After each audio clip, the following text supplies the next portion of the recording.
Great. So we are live. So good afternoon. Welcome, everybody. It's Joe here. I have confirmed that we do have quorum, so we can call meeting 7 of the Toronto Music Advisory Committee to order. Thank you so much, everybody, for joining from your dining rooms, living rooms. Nobody appears to be in a bathroom, but we've had many of those in these virtual meetings, so welcome. Although we are in different locations and meeting remotely today, the Toronto Music Advisory Committee acknowledges the land we are meeting on is the traditional territory of many nations, including the Mississaugas of the Credit, the Anishinaabe, the Chippewa, the Haudenosaunee, and the Wendat peoples, and is now home to many diverse First Nations, Inuit, and Métis peoples. We also acknowledge that Toronto is covered by Treaty 13 with the Mississaugas of the Credit. As we begin with the formalities here, are there any declarations of interest under the Municipal Conflict of Interest Act? If you have a declaration, I'd ask at this point if you'd indicate by raising your hand. Okay, seeing none. Could I ask for a motion to confirm the minutes of our meeting on September the 24th, 2020? Just looking for a wave of a hand from somebody. Thank you, Hannah. So motion to approve the minutes. All those in favor by way of a show of hands? Opposed, if any, that carries. Folks, we have 4 items on our agenda today, 3 of which will include presentations. And before we dive into those items, I would like to pause for a moment because I want to recognize somebody who's joined us, who's well known to this committee and to the broader music community, and that's Mike Williams. Mike Williams, you'll see him in his office there, is the General Manager of Economic Development of Culture. He is at the center and has been at the heart of our city's efforts for years on the culture portfolio and music in particular. And so as we seek to recognize him, I do want to turn the floor over to our co-chair, Marianne, and our former co-chair, Spencer Sutherland. Marianne, do you want to kick this off? Absolutely. Mike, I just want to extend our thanks on behalf of the Toronto music community. I think since I've been on TMAC for 6-7 years now, I've learned that the support of council is essential. But if we really want to get anything done, we need the leadership and engagement of city staff to make it happen. And that's what you've given us. Under your leadership, TMAC went from being basically a cultural charity to the city, to being acknowledged as being a major economic driver and a major contributor to the fabric of the city in terms of what makes Toronto a dynamic and wonderful place to live. I think, for those of you who don't know, Mike was involved in the creation of TMAC and in securing us the music office with Mike Tanner as our music officer. Under his leadership, we've seen tax relief for venues, changes in postering bylaws, noise bylaws, and the creation and adoption by City Council of the music strategy, plus many other things. So I'd just like to thank you personally and on behalf of the team here, and turn it over to Spencer to add to that.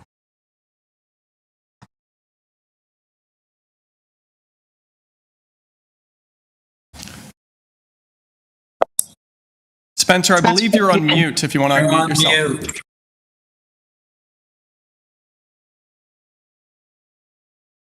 Spencer, you're still on mute. Yeah, just take a second there. Hi, everyone. Thank you, Marianne, and thank you, Joe. Mike, it's nice to see your face again. It's been a while. Hope you're well. You're certainly looking good. I've known Mike for well over a decade through various initiatives with the city, both through work with the BIAs and through this music council, and then also work on the night economy files.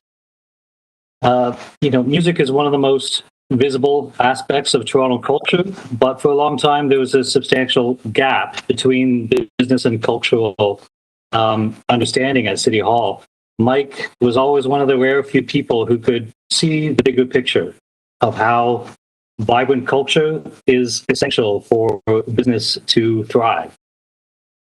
Under his guidance, and the recognition and importance of businesses and organizations in the music sector has grown substantially. And we now enjoy a prominent voice at City Hall that we never had before.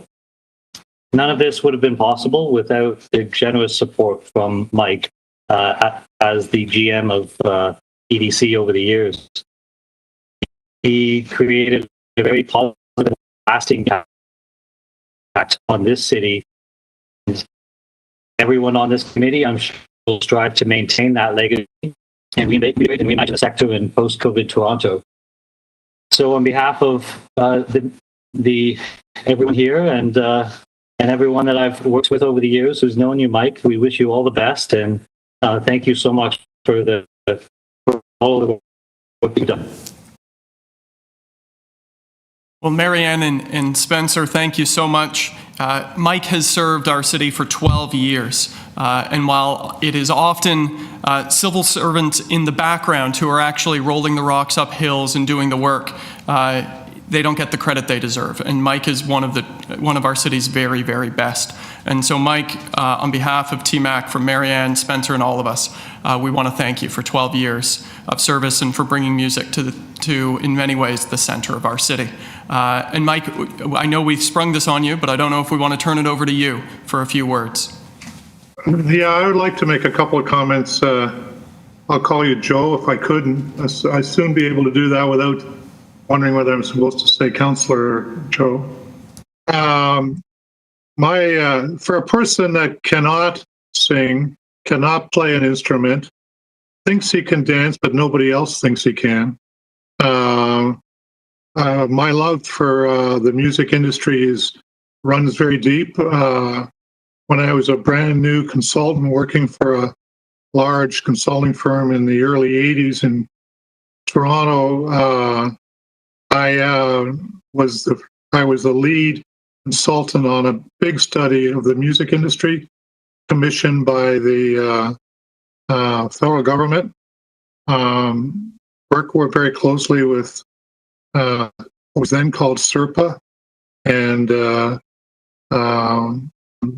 Music Association of Canada, to date you where the name's from.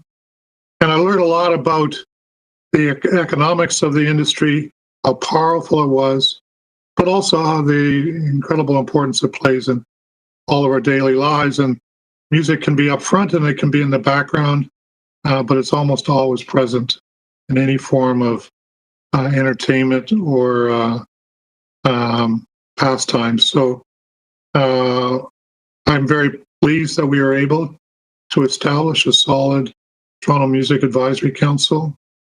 Good leadership to begin with, continuing good leadership now. And I have my own thank yous. Mike Tanner changed the tune within the city when he joined, and so appreciate that decision. I see Jacqueline's on the call, and so her joining the office has expanded the reach and the impact that we're having.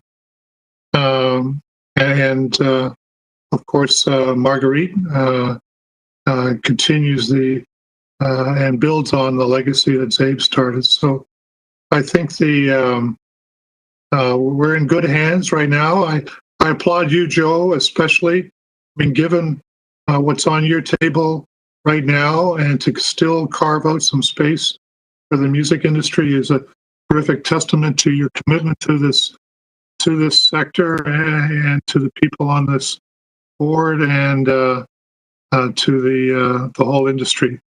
We have a long way to go. There are many challenges that you're wrestling with, and you have a bunch of them on your table today. But I think you're in great hands.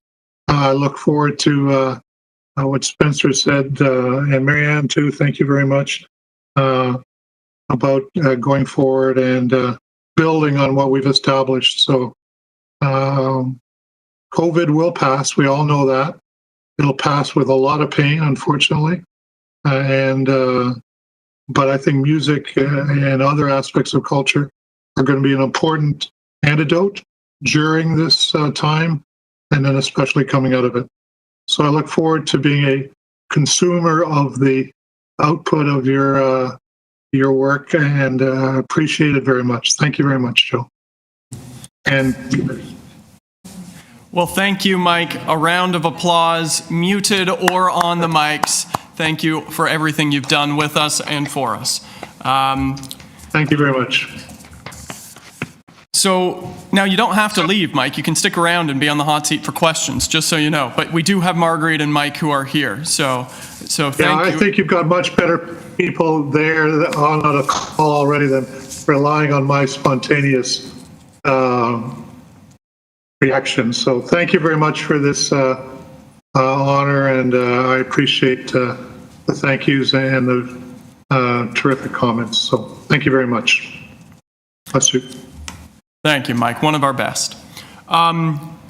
So, ladies and gentlemen, we have 4 items on the agenda. The first is dealing with support for live music venues as it relates to COVID. The second, a follow-up as it relates to enhanced support for musicians in particular through COVID. Then we will have a presentation from Advance, Canada's Black Music Business Collective. And our fourth item is Marianne and Mike Tanner are going to lead us through a discussion around the updates coming out of COVID with respect to the music strategy writ large as we look to the future, not just mitigating the pain in the immediate. So we'll begin with enhanced supports for Toronto's live music venues. We're going to have a presentation to kick us off from Mike, as well as Melissa Ferreira. Melissa is with the City of Toronto working in finance and treasury services. And this is in a follow-up that we'll be presenting on some of the recommendations TMAC made at our most recent meeting. So Mike, with that, why don't I turn it over to you, and I'll let you turn it over to Melissa as you guys give us a presentation, and then we'll open it up in committee. Thanks, Joe. Good afternoon, everybody, and good afternoon, and thank you again to Mike if you're still on the line. If we can get the presentation up, that would be great. Thank you, City Clerk's Office, and as always, a shout out to the hardworking staff with clerks, making these meetings work in a virtual format, which is not easy. So again, as Joe said, this is a follow-up on an item that was discussed and brought up at our September 24th meeting of TMAC. I'll lay the groundwork, then hand over to Melissa to delve into some of the specifics. Next slide, please.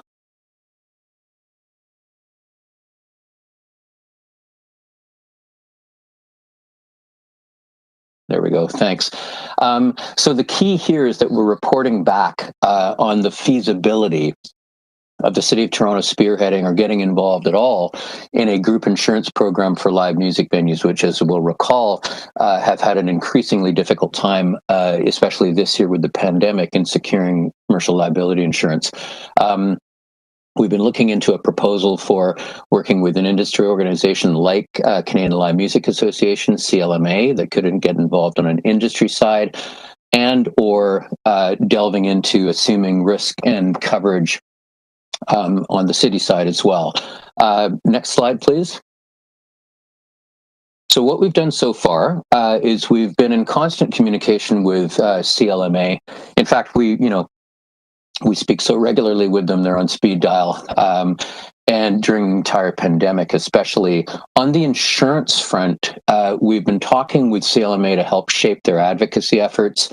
Erin Benjamin and her team have done a great job in kind of coalescing pain points, suggestions, concerns from the live music stakeholders that they represent, presenting them to the province of Ontario and other levels of government. We've helped make sure that the interests of Toronto venues are represented there. We're not the only channel that CLMA has into local venues, obviously, but we're one. And we've also spoken with Erin and the team about a potential involvement should Toronto spearhead a local insurance program. We've also, as a matter of course, been in very constant contact with our local venues, some of whom are represented on TMAC, Sean Bowering, Jeff Cohen, Tracy Jenkins, and the whole local Love You Live community, just to help us make sure that we understand the issues as they develop and as they change, as they may become more urgent. As external solutions are floated that may or may not be helpful or plausible, making sure that the city stays as well connected and as informed as we can about the needs that are out there in the industry. At this point, I'm going to turn it over to Melissa. She can discuss the internal discussions we've had at the city and talk a bit about some of the external solutions that we're aware of that may be promising or worth pursuing as well. Melissa? Thanks, Mike, and thanks to everyone for having me today. So as you see on the slide, it indicates that we've been working with our insurance broker, Marsh Canada Limited, and we are trying to come up with a solution that we can support the music industry, particularly the live music venues, and hopefully with some support from the city. Now, we don't know what that looks like at this point in time as we're sort of in the early stages, but we're exploring all the opportunities and coming up with some creative solutions that we hope to present back to TMAC in the new year. So more on that to follow. But as Mike noted, I'd like to take this opportunity to explore some of the current solutions that are available to live music venues today. So if we could go to the next slide. So Jones Deslauriers is an insurance broker who specializes in the hospitality industry, and they've created this shop program that they are marketing out to the hospitality industry. So it's great that it's broad and goes beyond live music venues, but of course inclusive of them, and also includes restaurants, bars, pubs, nightclubs, concert venues, and more. Some of the highlights of this program, it's competitive, and it supports the needs of owners and operators. It provides a 2-year rate guarantee for claims-free accounts. So that does help with some financial sustainability and planning on behalf of the operators. And then it provides some government-mandated shutdown protection, so in the form of premium rebates. At this time, the program's only available in Ontario.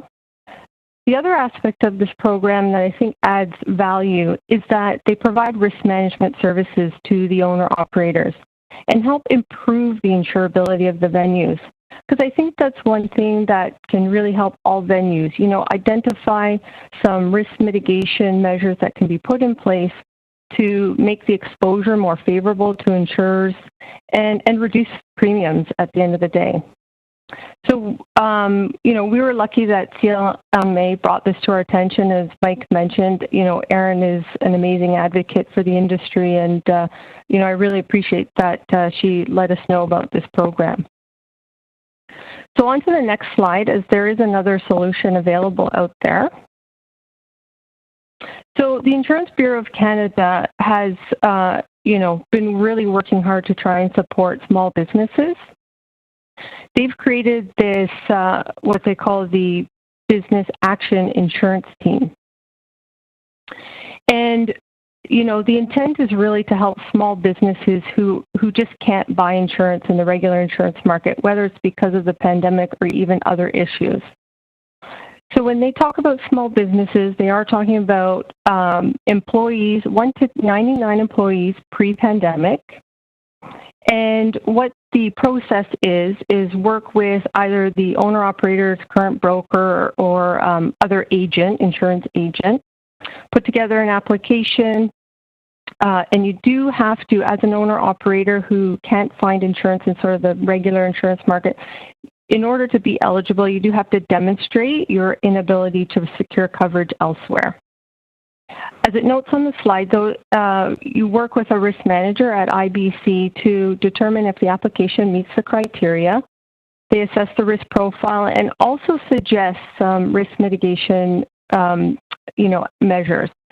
So again, similar to the SHOP program offered by Jones Deslauriers, they really help you with those risk management efforts and put in place loss control and prevention measures just to, again, improve the insurability of your operations. There is no commitment, required by the owner-operator if they were to get a quote. So, which is really great if you want to explore this option. They do market it as sort of the place of last resort. So really, if an owner-operator is in a bind and really has no other avenue to secure a liability policy, this is where you want to go. And one of the things I do want to make note here is that, and they're very transparent in this, is that the coverage is not as broad as what you would find in a traditional insurance market, and that's why it's non-committal. So you're not obligated to take the coverage if you're offered a quote. And I think that's it for these. And I just think it's really important to know that these solutions currently exist. And as I mentioned, we are working with Marsh, our broker, to come up with some other solutions that can be supported financially by the city, hopefully, and more on that to follow. So I think I'll back to you, Mike. Yeah, thank you, Melissa. That's very, very helpful. We are aware of at least a couple of different Toronto venues who are exploring one or both of the options, the external options that Melissa just described. We're going to stay on top of that, find out if their exploration, walking down the path is successful, to what degree it's successful, if there are still gaps, depending on what we hear there. As Melissa mentioned, city staff will continue looking at it internally, if and what role the city can play in a more active way to come up with some solutions. If we could go to the next slide, please.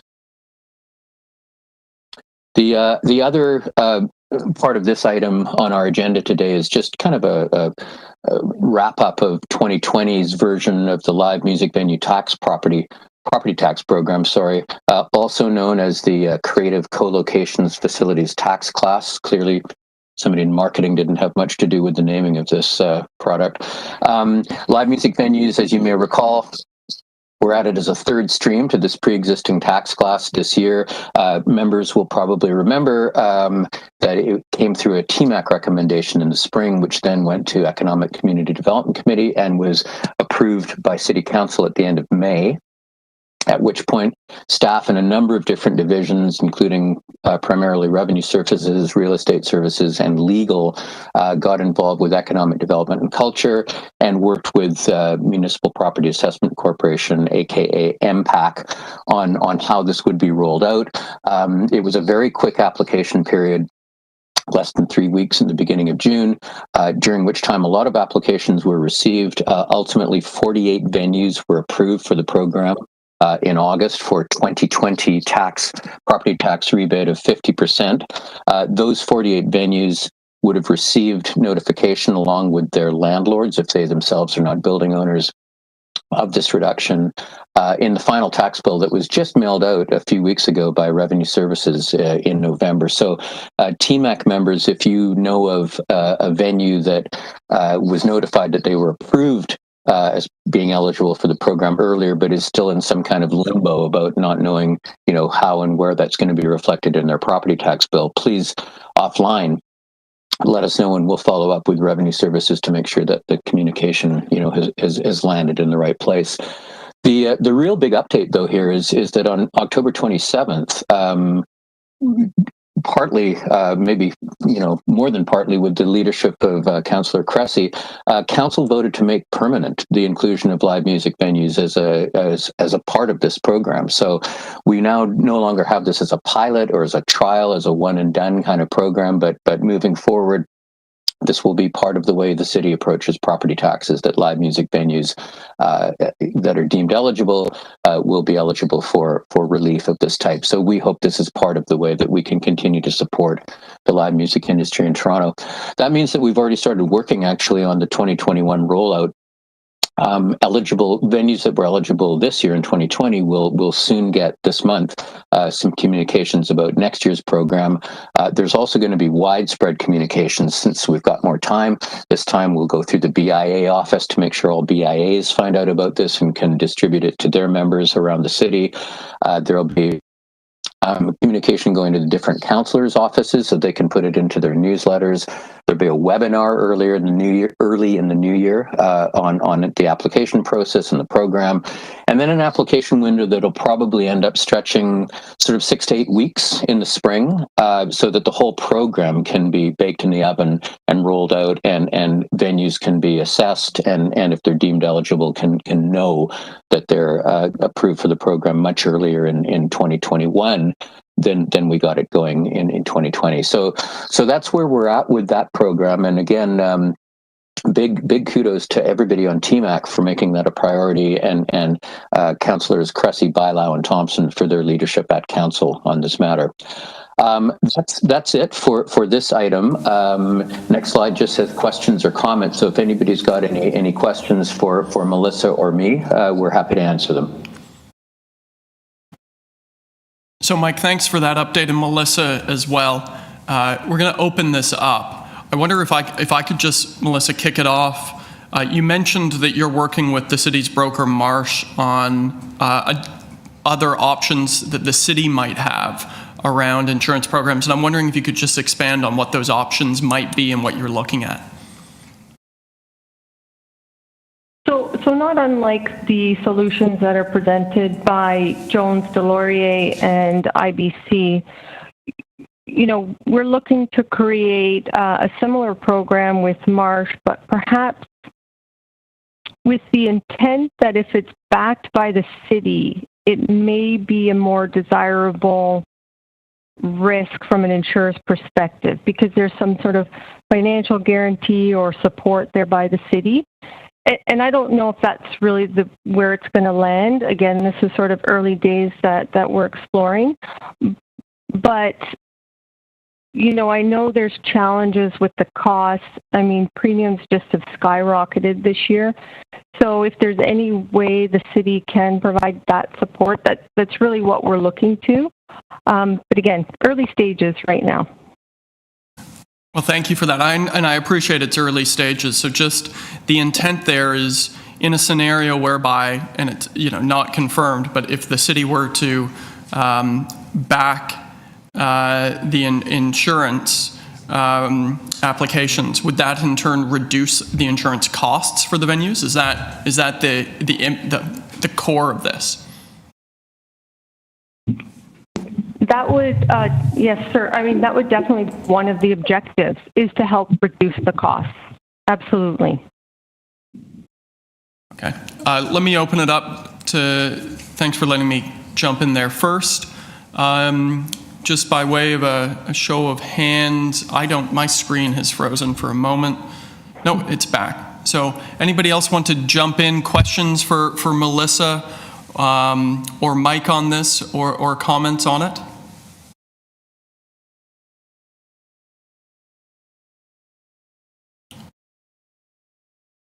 Seeing any?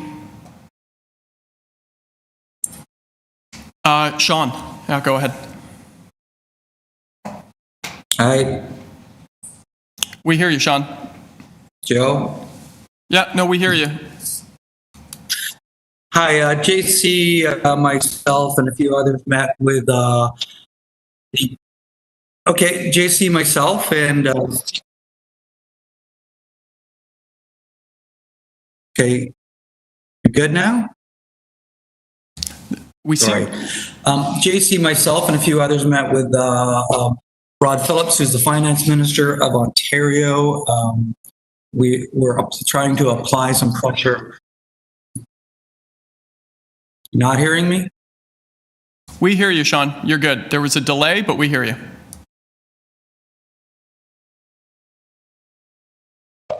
We can hear you. Okay. I'll just start from the top there. JC, myself, and a few others met with Rod Phillips, who's the finance minister for the Ontario government. We were trying to apply some pressure, ask for some solutions, since commercial real estate is regulated but unregulated by the provincial territory. So some of the things that we've seen fall out are because of that. They implied that they want a B2B solution more than a government solution. We'll see how these two avenues that have been presented so far roll out, and then maybe revisit it if they aren't satisfactory.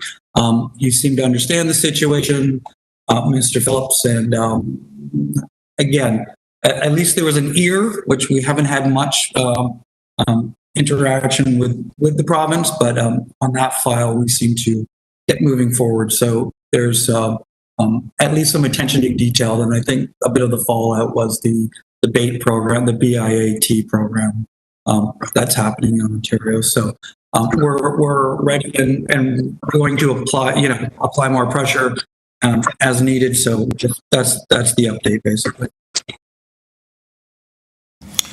Thanks for that, Sean. Jeff, I saw your hand up. Do you want to jump in? I think it's going to get interesting in the next month because the provincial government has a whole bunch of grant programs that have deadlines in the month of December. And if you get granted as part of the program, you have to take out $5 or $10 million in liability insurance to get the download of money. And I think some of the venues and promoters in Toronto are going to get granted and then turn around and say, you have to get rid of that clause. We can't get insurance. So I think the Ministry of Sport, Culture and Heritage is about to get really involved in it more than they realize. Thanks for that, Jeff. Anybody else questions for Melissa or Mike or wanted to weigh in on this?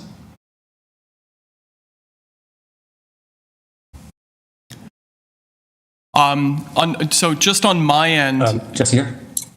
just as we did with the live music tax class, I'd like to move an amendment as we continue to roll a rock up the hill on an insurance program, both as an immediate COVID response, but ideally as a permanent, improved solution going forward.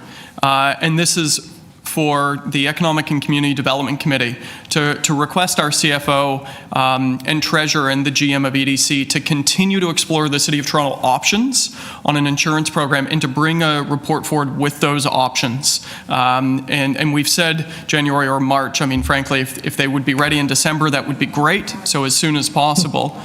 And I think just as we heard from Melissa Ferreira there, that there is work underway at options, including looking at the city backing an insurance program. And just as I think the expediency and necessity to explore that quickly is clear, certainly as in the context of COVID, but just like with the tax class, if we can create permanent, better solutions coming out of this, all the better. And I think this is an opportunity there as well. So I'll just move that as we continue to roll this rock up a hill on group insurance, and then just see if there's anybody else. Sorry, the clerk's department is just speaking to me here. 1 second.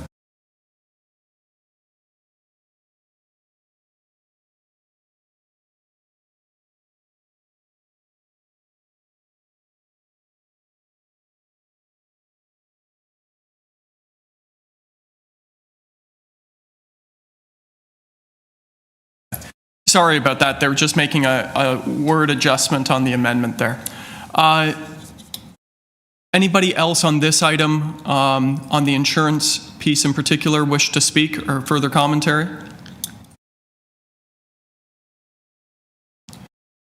Jesse, yeah. Jesse, we see your hand up. Jesse here. Yeah, go ahead, Jesse. There's just a delay on our side here. The Canadian Live Music Association was very much involved in some of those conversations with the province. So the Canadian Live Music Association was very much involved in some conversations with the province. Just wanted to say that I think that they are obviously hearing us pretty well, and we saw some evidence of that in the way that they're addressing liability related to COVID. So a couple of early wins, but I would just encourage everybody to stay in touch with the Live Music Association as you navigate this challenge over the next little while, because conversations are ongoing in the province. And we can certainly continue to inform some of the direction that's happening there. So if people are having difficulties or if the premiums are outrageous, we want to hear about progress and ongoing challenges, because it's still very much a hot topic of conversation. That's all. Thanks for that, Jesse. And my apologies on our end. Within the city, we seem to be having some technical difficulties if I have a delay or others. Any other comments on this item? Okay, seeing none, we do have the amendment that was placed asking staff to continue to explore the group insurance options and report back on those options directly. We heard a little bit about it, so if we can, that motion has been moved. They're just going to put it up on the screen.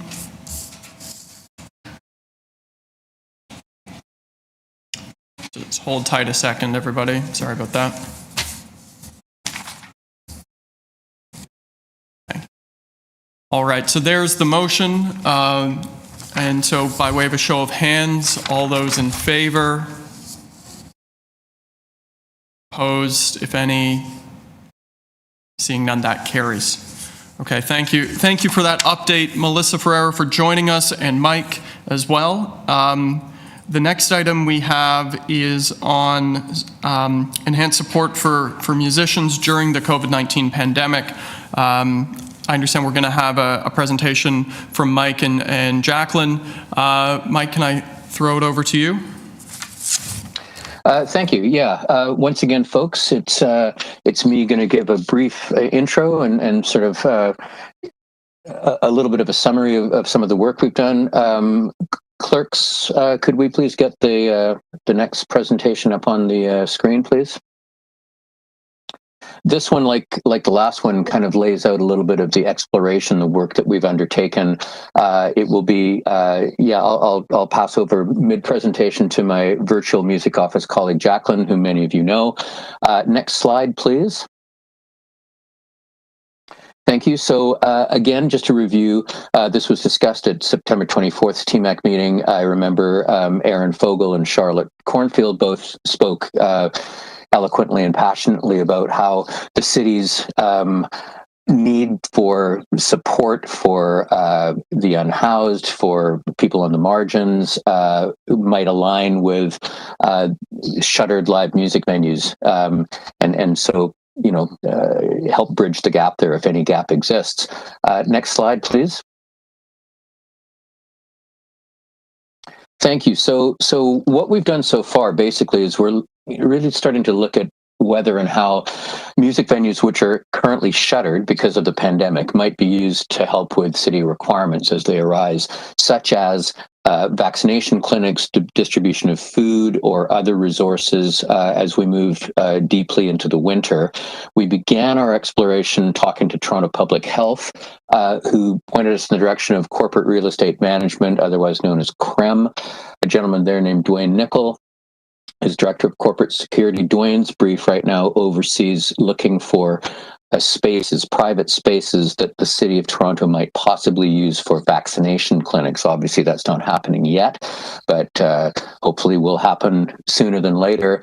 Dwayne and his team are mostly interested in very large venues, greater than 15,000 square feet.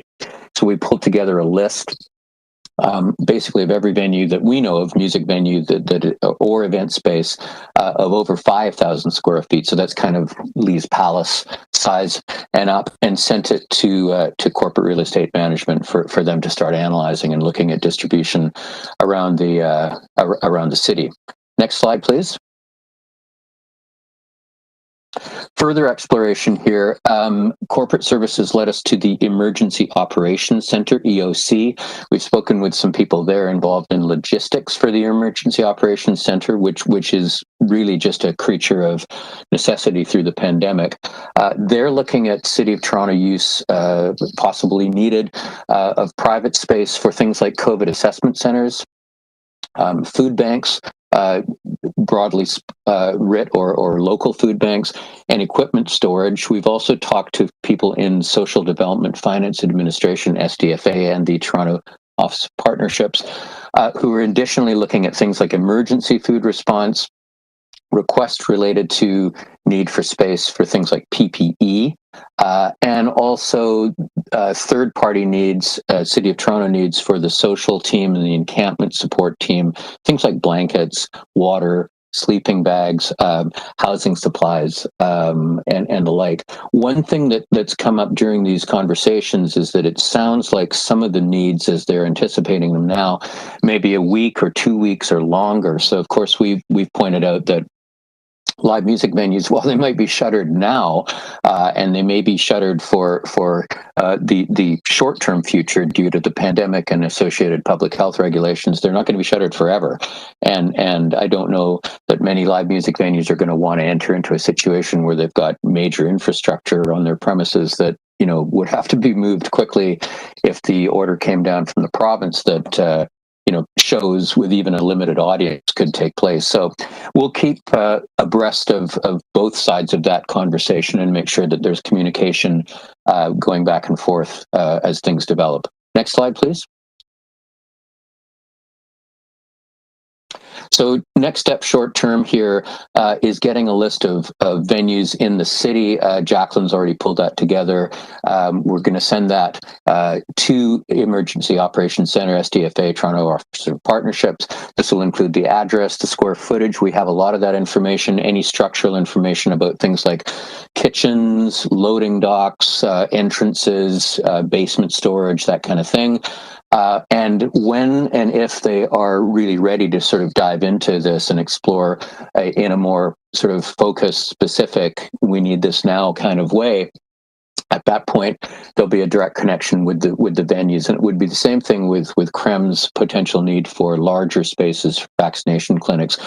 We have made it clear that while a lot of venue operators and people in the music community generally may be feeling altruistic about this, there will be many who also want to look at the idea that there may be some sort of a rental fee or compensation paid by the city or third parties for occupying space in privately held venues like this. Next slide, please.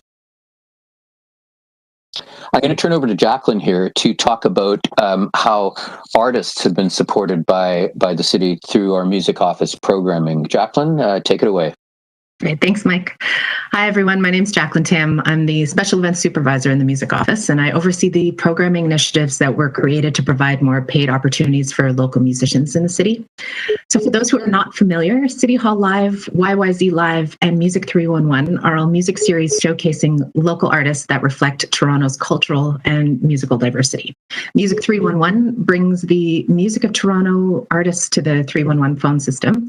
YYZ Live showcases local musicians in both terminals at Pearson Airport. And City Hall Live is a concert series that features local bands on stages across the city and is a way for us to partner with a myriad of local organizations, venues, and DIY presenters. 2020 changes. So when the pandemic shut things down in March, like everyone else, we had to make some adjustments. So we launched City Hall Live online in order to provide safe, paid performance opportunities for local artists during the lockdown, and this was also pre-serve. From April to July, we booked 115 shows, 72% of which featured BIPOC artists. We partnered with 35 different music industry partners and had over 100,000 video views with top international viewers from the UK, Jamaica, Iraq, and Nigeria. YYZ Live also went virtual briefly for a couple of shows in May. Any in-person shows were postponed till next year, but we did pay some of the artists up front whose shows were canceled due to the pandemic as an advance to help them out. And for Music 311, we increased the fee we pay artists for use of their tracks to $150. Next slide, please. Another way the city's been pivoting is through a new initiative in partnership with Destination Toronto called Show Love TO, which encourages local residents to show their love for Toronto by supporting local businesses and artists, amongst several other things.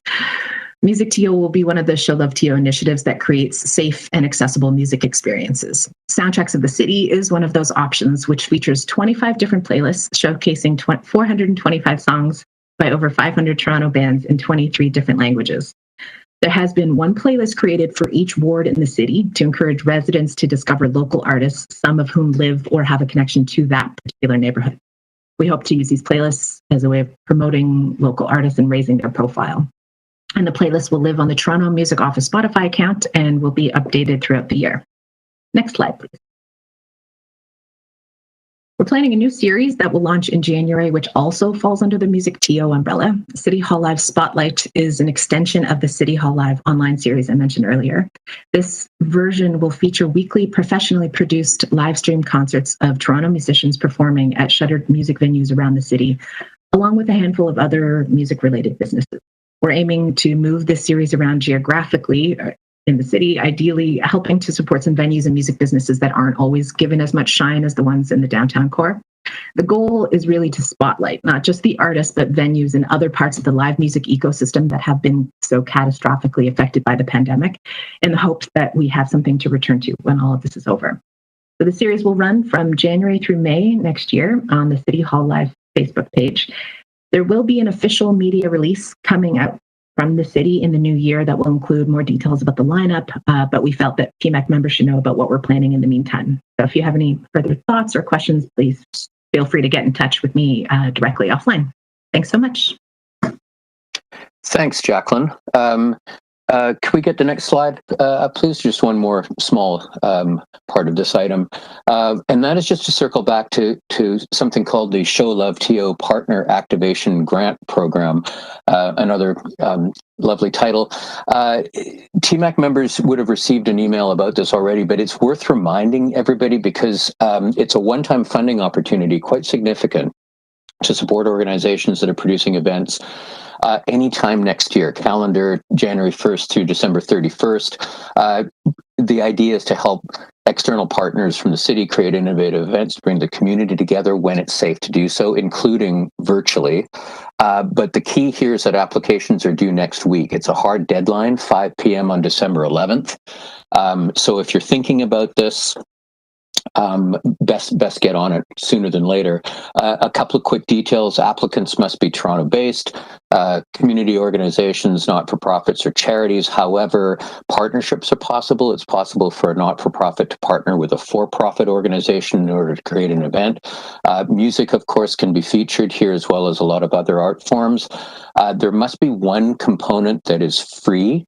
It doesn't have to be the entire event, but one significant part of it needs to be free. I understand it can also be a virtual part. And if it's an in-person event, it must comply, obviously, with the applicable health guidelines that are appropriate at the time the event occurs. Funding of up to $25,000 is available to cover a maximum of 50% of the budget of the event. Note here, in-kind contributions can be included to make up the other parts. So fairly important from an event organizer's point of view. There's lots of information. Best way to find it on the City of Toronto's website is go to toronto.ca and just search Show Love TO Partner Grant Program, and it'll be the first or second link that pops up. If you've got questions, there are staff who are deep in the weeds on this program. You can reach them at the address given there, showloveto@toronto.ca. But if you don't note it right now, you can email Jacqueline or me, and we'll put you in touch. So, quick deadline on that. And all of this, as I say, is the way in which we've explored how the city's response can help with artists and help the music community liaise with, people who are very much in need during the pandemic and heading into the winter. If you got any questions, Jacqueline or I are happy to answer them now. Thank you. Thanks, Mike and Jacqueline. To open it up, just get a full screen here so we can see everybody. For questions or comments, and I apologize, I can't see folks yet. We're just getting things set up here at the city.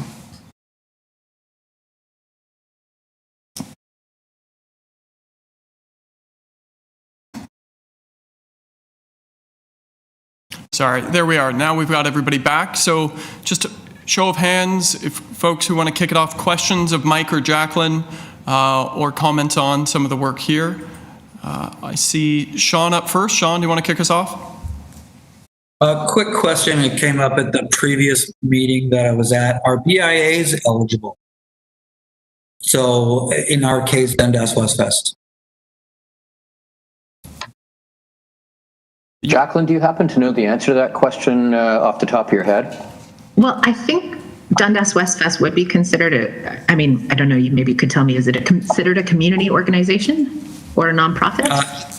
It's a nonprofit. I don't know if we're registered as a nonprofit. It is part of our the Little Portugal BIA. And we have music components and several good packages. So, Sean, it's Marguerite Piggott speaking. The community program that Mike just spoke about is only one of two programs. There's a second program that directly targets BIAs.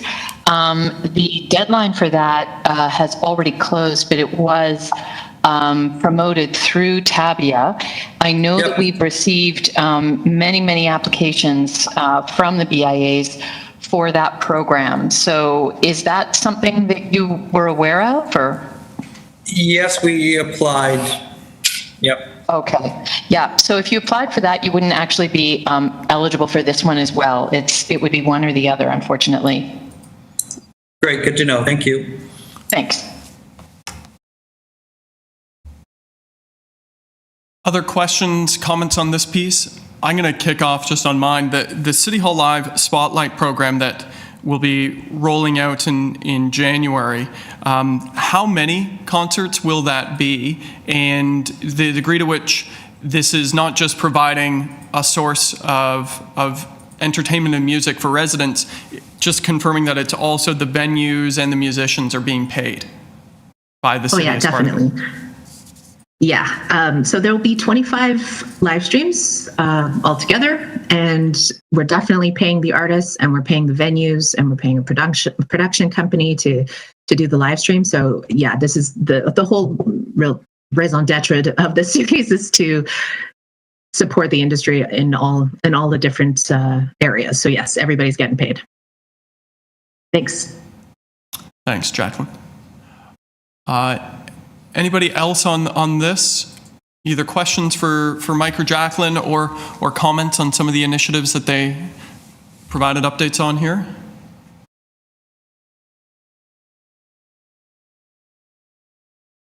Okay. So then, that takes us. I'll just do a final call because things are slow technically here on our end. Looking for any hands. All right, then that takes us to our next item on the agenda. So thanks for that update, Mike and Jacqueline, and looking forward to seeing the Spotlight program rolled out. The next item is a presentation from Advance. This is Canada's Black Music Business Collective. We formally require a motion to receive the presentation and the item. So before we move on, a motion to receive the presentation. It is a formality. We've all heard it. All those in favor? Opposed, if any. Carried. Thank you very much.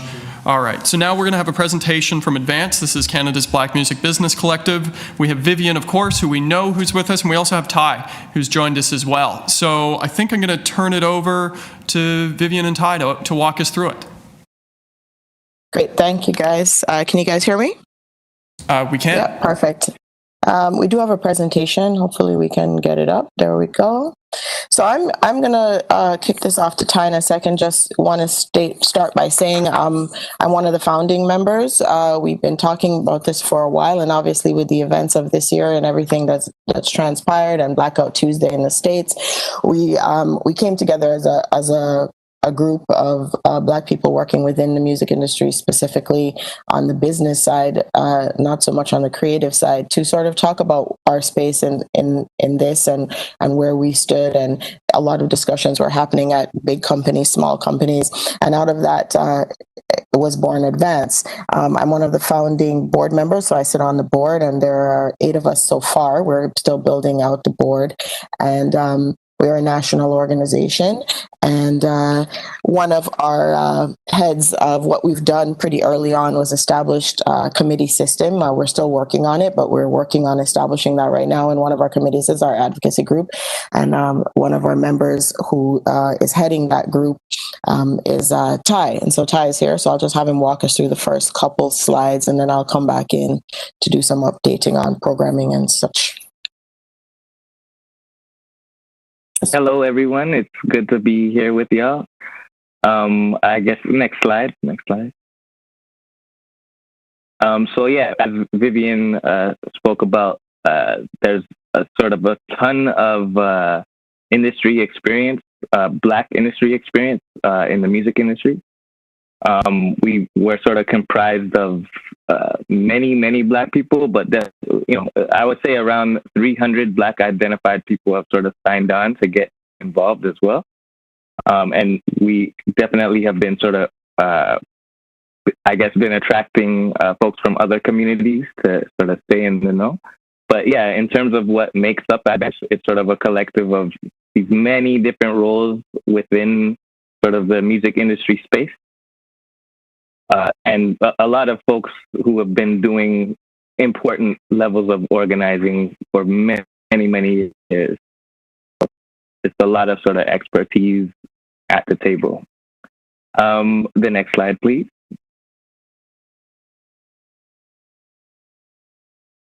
Cool. So yeah, as well, what Vivian spoke about was in terms of like representation for Black folks.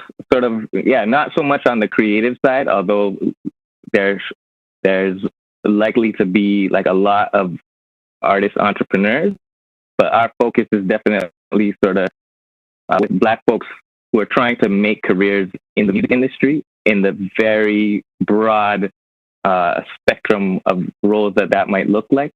But it is also important, and I think it's important that I note here that we're looking to see that representation not just happen, on stage, but in boardrooms and all sorts of spaces that affect Black people and the decisions that are being made about Black people being able to access opportunities in the industry. Next slide.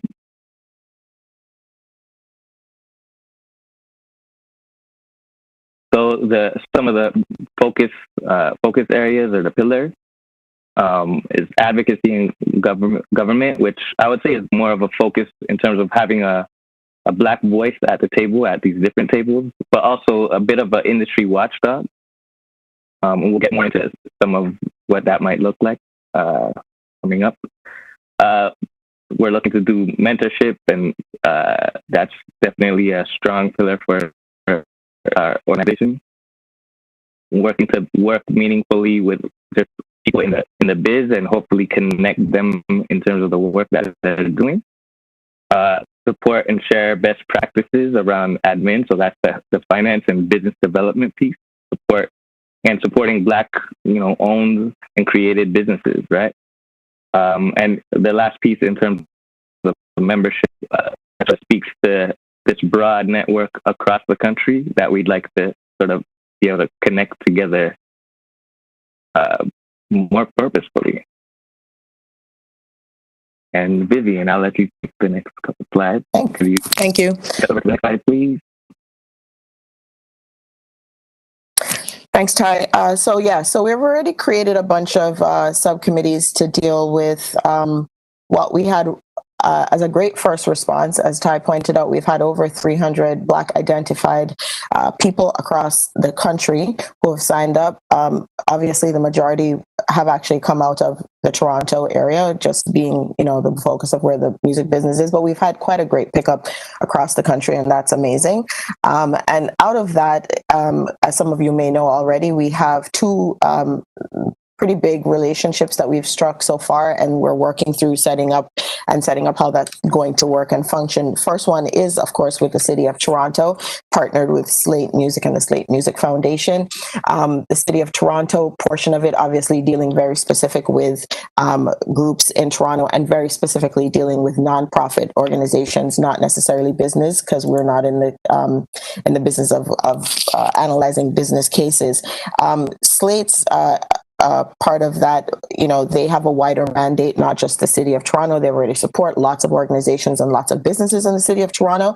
So they want to continue doing that, but they also want to have us branch out a little bit more than Toronto in regards to being able to facilitate bringing some people into the mix. The other important relationship we've struck so far is with Music Canada, and that is taking its first shape in some parts of programming, which I'll go into in the next slide. But the first thing we've done to manage all of the people that have so graciously signed up so far, over 300 Black identified, and I think we're probably close to 100 allies, people like yourself who've all expressed interest in either understanding what we're doing, getting information from us, looking for advice for projects you're working on, either at your companies. And we ask you to continue to reach out to us. And if you know people who are Black identified that don't know about Advance, obviously we're asking people to make sure people understand that we exist and we're here as a resource.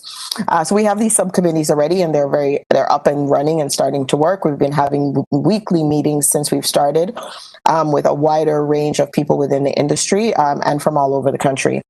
Programming, advocacy, as I said, ties part of that group, membership, marketing and communication, business development, and all the things that you would think that we would need to touch on. And to that point, we've, on the advocacy part, we've already joined up with, showing up at tables like Ontario Creates, being added to their industry meetings, just trying to see what's happening. And eventually we'll be there to provide some resources if we can. Ty has already started meeting with industry organizations across the country, so not only in Toronto but across the country virtually, just trying to find out what they're working on, what their plans are in regards to not only Black people in the industry but BIPOC community in general, and how that relates, and how can we plug into what they're doing and be of help or assistance with information and help. So that's starting on that front. On the programming front, if we could go to the next slide. On the programming front, we have a couple of things on the go. One is the development of a membership series, 20 odd applicants from ages 80 to 30 being paired with mentors over a 16-week program. We hope to start in March. Hopefully some of that could be done in person. We have an Advanced Amplify program, which is going to be a profile series that highlights Black industry professionals via social media and through video and audio format. Hoping to start that in February. Black Music Week is being developed, similar to CMW, for June.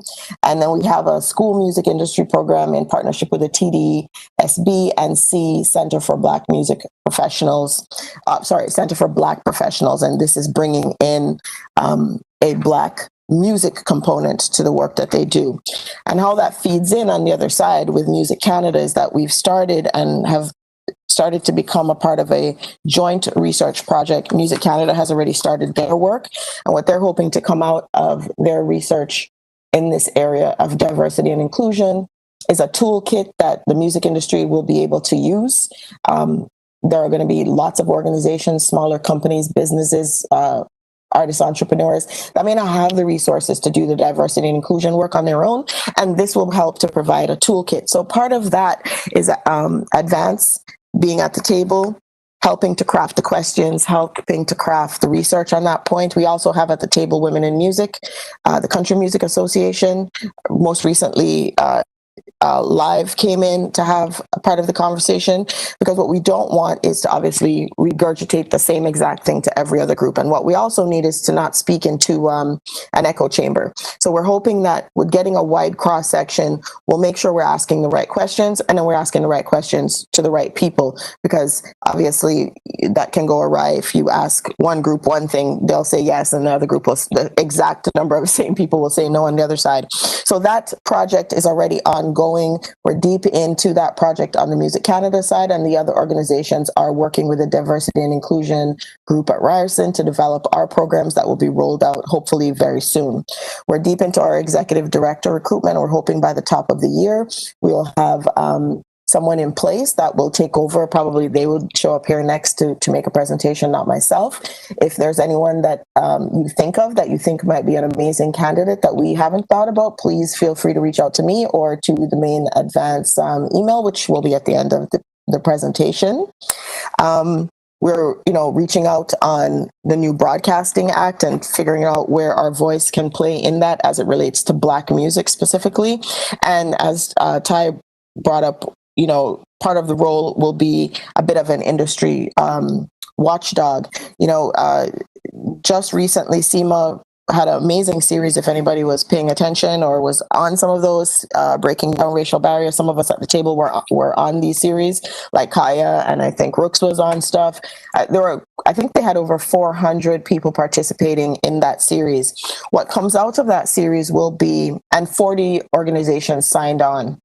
And what will come out of that is a report and recommendations that these 40 organizations are going to sign off on, and a set of go forward things that we're all going to sign on to be a part of and hold ourselves up. And obviously Advance will be one of those organizations that will not only sign on, but will be working with the wider industry to make sure things like that happen. Membership, we also have already established regional committees across the country. A regional committee that has people from across the country, Manitoba, Montreal, East Coast, and West Coast already represented, along with the Toronto groups. And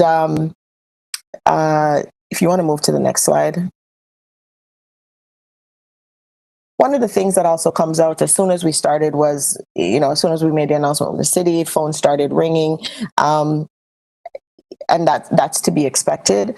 And while we won't necessarily be dealing with, from the city side of it specifically, we won't necessarily be dealing with trying to help small businesses establish. We are there as a resource for those groups or individuals, as well as these nonprofit organizations we will be doing programs with along with the city. But two things that we have that everybody should be aware of is a job board. So if you have jobs that you are looking for, diverse group of candidates, and you want to reach out to let us know about that, connect@advancedmusic.org. Please do reach out with your opportunities. Or if people are looking for jobs, please feel free to send them there. The other thing that's come up is that once Blackout Tuesday happened, we got reports, and I can attest to this personally as well. We got reports from people of companies who did not have an overly diverse mandate in regards to having an overly diverse workforce, or did not have a diversity and inclusion plan or people to run those plans. And what we found immediately was reports of the lone Black employee being tasked with apparently fixing all the problems of a company. And that's a lot to be downloaded on one person, and especially when you're being asked to fix the problems that affect you. So one of the things that we're trying to help provide are resources around diversity, inclusion, and equity. So we're starting another board on Advance's site that will deal specifically with resources for companies or people that are looking for people that work within the equity, diversity, and inclusion space, consultants specifically, that you all will be able to go and actively look at. And they've been vetted by us, and they're being used by organizations already within the music industry. And that's something we will keep building on, as obviously asking, one or two employees that this is not their focus to help build these kind of programs is obviously not only inappropriate, but it just can't happen. So that's one of the things that we're also going to be doing. My last bit that I will say here, apart from you seeing the contact stuff here, is we just marketing and communication. We're looking for other partners. Obviously, we just recently did an activation with the Junos and Karis around making sure our membership was reflected within their membership, because again, if you don't have a seat at the table, not much is going to change. And so we'll continue to hopefully make these partnerships, and if they come up, and if you think of ones where we might fit in, many people have contacted us since we've started, the Blues Society, groups in Montreal, groups here in Toronto, and specifically, of course, Karis. We want to be able to bring our membership to your groups or companies as it makes sense. And we'd love to be able to join with you on that. So hopefully you will take advantage of that. Hit up connect@advancedmusic.org. Hit me directly, since people around the table know where to find me. And hopefully we can get you guys involved and let our membership know what opportunities you have that you'd like to present, or how you think you might want to be involved with Advance. And I guess I'll leave it at that. If you have any questions for me or anything like that. Ty and Vivian, thank you so much. Let's open it up for questions on Advance, or comments as well. Yeah, sorry, that was me doing a very quick run through. But hopefully in the new year, when we are able to, I'm being very hopeful, hopefully in the new year when we're able to see each other in person, we can start to see the activities actually get going. But yes, if you have any other questions that you can't think of here, feel free to reach out to me directly or connect@advancedmusic.org. Yes, Mike. Thanks, Vivian and Ty. That was a really helpful presentation. I was particularly struck by some of the specifics that you guys are working on, and I wondered whether there was a way for TMAC members to help with the mentorship series that you're launching in March. That sounded particularly tangible, maybe. Yes, for sure. I think that it's because there's going to be a twofold thing. One will be that series, and I'm sure we'll be reaching out to people here, and maybe Mike will reach out to you with when the specific opportunities, and you can disperse it amongst this group. And if they have other people within their networks that they feel might be good mentors and want to come forth, that would be amazing. And then there's probably going to be a second program that we're setting up, because one of the things specifically for me that I've been passionate about was that at the big companies for years, we weren't really able to take in interns that didn't come from a school program, that didn't come from a program that was giving out a degree or a thing. And in our business, we know very well that most people come from an entrepreneurial place. Maybe they didn't go to school, not even say a metalworks or whatever. They're self-taught, but they still want to learn and understand maybe sometimes they want to understand the corporate structure, or maybe they just want to work within an independent business. And what I've been trying to help facilitate is bringing those kind of interns into our spaces. I'm happy to announce that over on the Warner Music side, we've expanded our internship program quite a bit to allow for a much wider range of people to come in the building. And I'm sure Steve Kane or myself will be happy to talk to other companies that want some advice about what they're working on. But also, I think at Advance, we're going to try and make sure that those companies will have access to a group of interns that may be a little older than youth and a little older than 28 years old that might be trying to pivot from one industry to another, and they're looking to get that real world experience. You know, if you ever interacted with a publisher, you only learn that by being on the job, frankly. So we're looking for any and all opportunities, and we would welcome anybody that has the time and space to maybe provide some internships, specifically, especially in the live space. There are not a lot of Black agents out there. In fact, there are none in Canada, I don't think, as far as I've figured out. So we're definitely looking to open up very specifically in certain spaces, and the live business is one of them. So, Mike, when those opportunities come up, we will let you know, and hopefully there are people around the table that will be wanting to help us out and bring themselves into that program. Thanks for that. No problem. Thank you. Anybody else wanted to jump in for questions for Ty or Vivian? Hi, Joe. Can I jump in with a question? Go for it, Hannah. Hi, Vivian. Hi, Kara. I just wanted to know if you were both open to, will you accept interns, or are you looking to place interns in organizations? If I'm coming, I think that from a collegiate area. Right. We're looking to place interns, but I think obviously once our executive director gets up and running, depending on what we have going on, I'm sure there's probably going to be places for interns to actually work at Advance as well. I can't see why not. You know, we're all desperately looking for help. So I think it'll be both. I think we are definitely looking to place interns, and any of you that have companies or organizations where you might be willing to take interns, we would really, really appreciate if you could let us know that for our job board as well. That would be so appreciated. And then a follow-up question, Vivian, would be if we can we suggest students who have recently graduated to come on in as people to be mentored in the organization?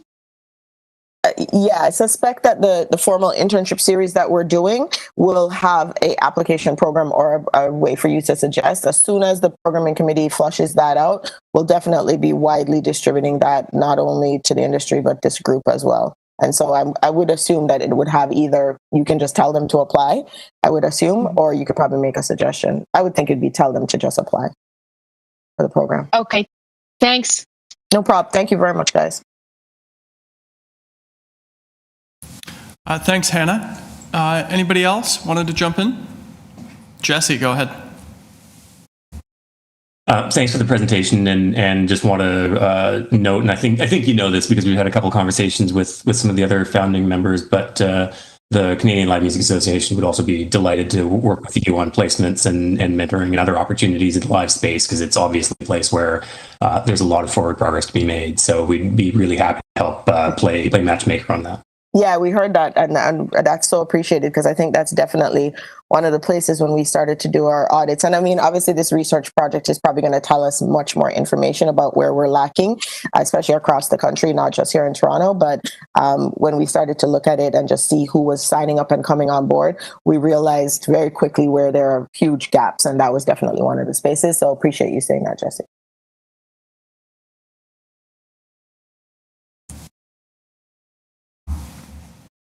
Jesse, anything else any follow-up on your side? Seeing he's muted, so okay. Anybody else? Okay, well, listen, Vivian and Ty, both congratulations for the work to date, and thank you for the exceptional update. It's such important work, and we really appreciate you taking the time to come and join us here today on this. So thank you.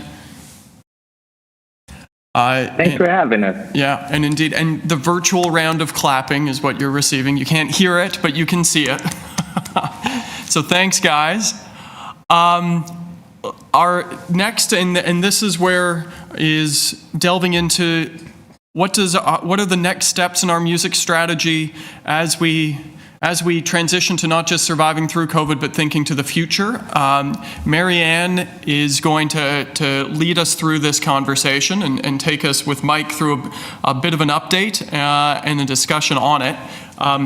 Sorry, I have to move a motion to receive the advance presentation.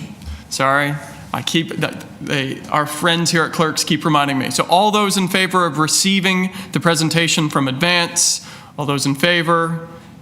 Opposed, if any, carried. Everybody likes Vivian and Ty was what that motion was. Thank you.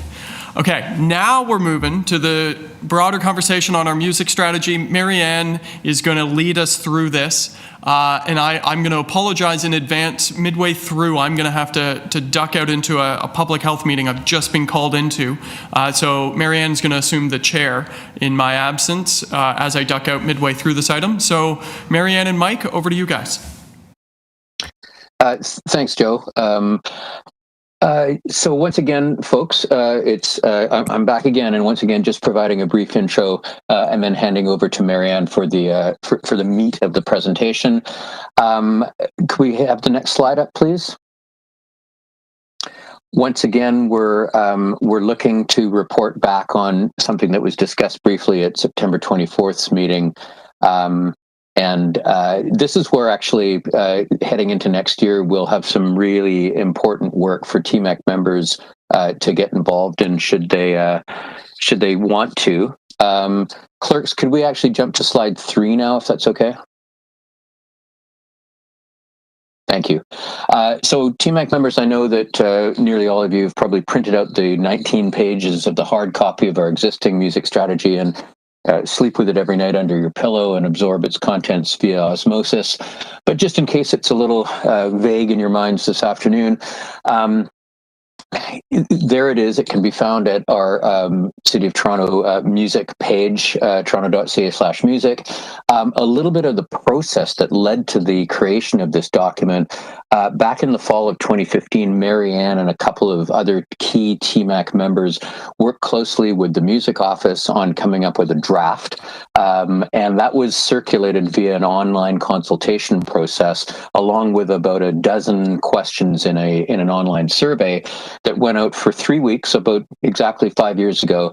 And because it was the first time the City of Toronto had done this, and because media like Now Magazine and Exclaim and the Toronto Star were interested in it, because music organizations like many of those represented by TMAC members were interested in it, we had a lot of publicity and promotion, and we got over 6,000 responses to that survey within 3 weeks in December of 2015.